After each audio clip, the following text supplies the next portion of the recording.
A commercial airline pilot tells this story. On one occasion, he made a very, very lousy landing. And the wheels of his plane hit the runway with a jarring thud. Now, the airline had a policy that the captain had to stand there as the people left the plane, giving everybody a big smile and thanking them for flying their airline.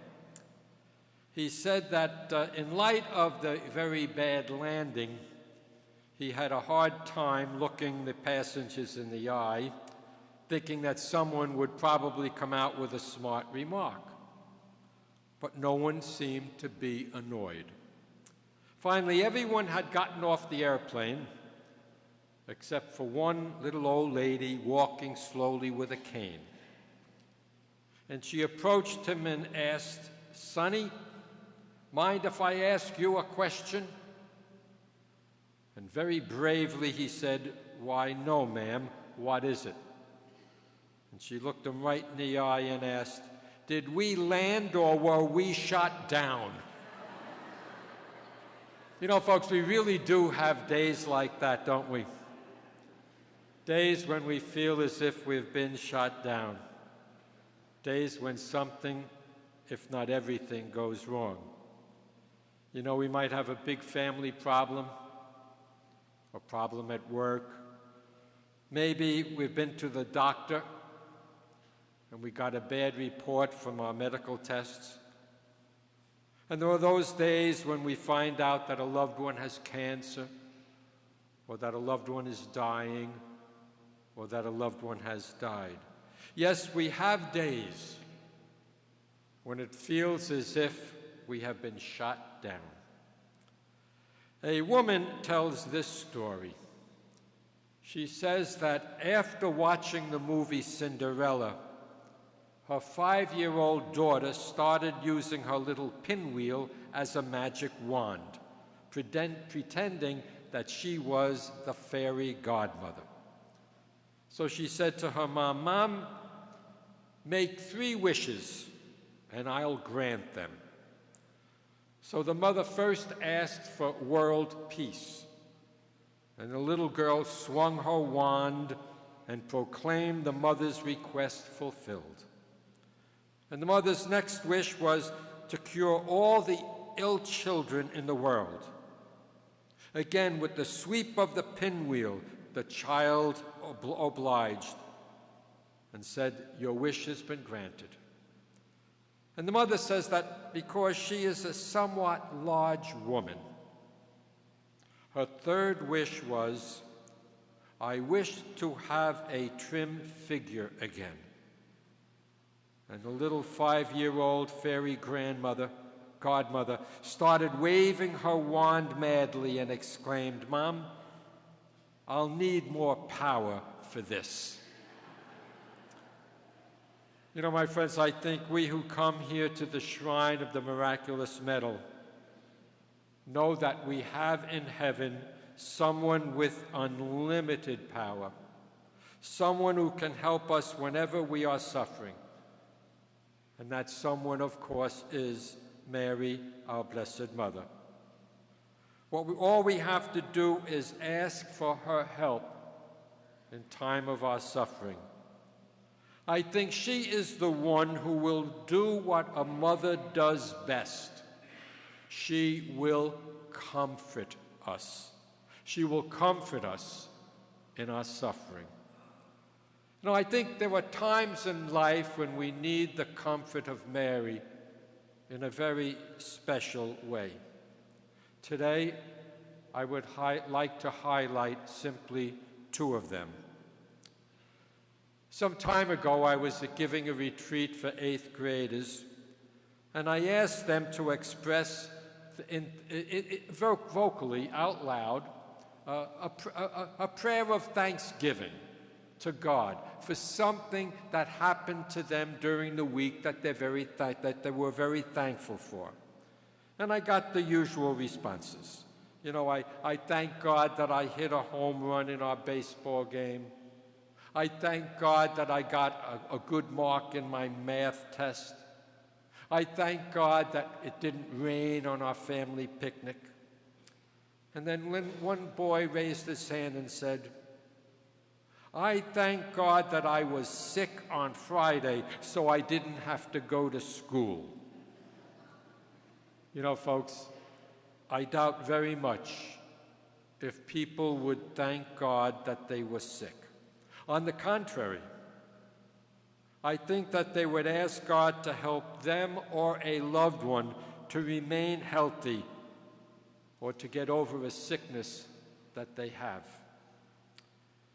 A priest tells this story.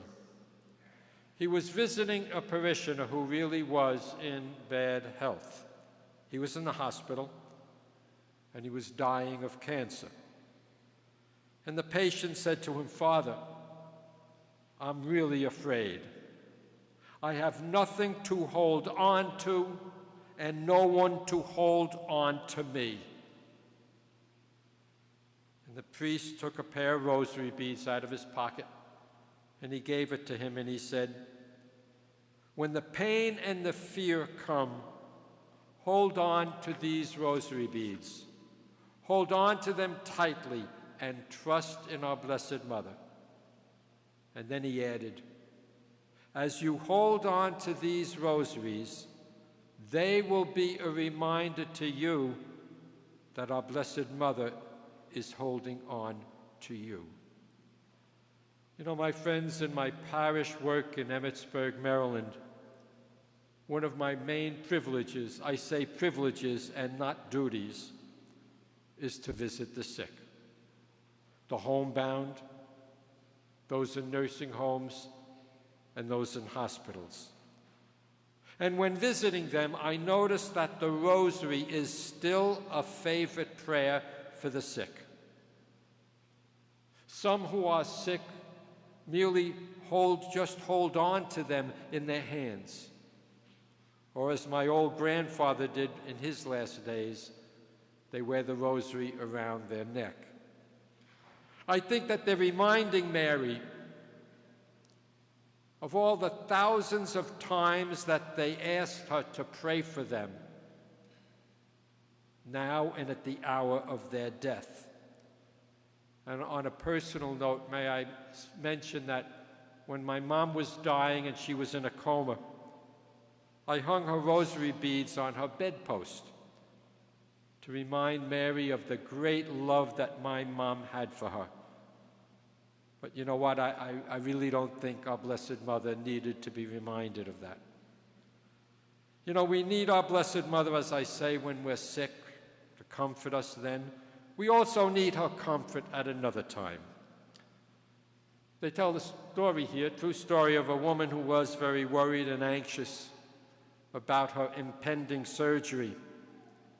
And in an attempt to calm her down, her surgeon said that she was not alone in her concerns and her worries. He said, you know, I know the stress that you must be feeling right now because I have my worries and concerns also.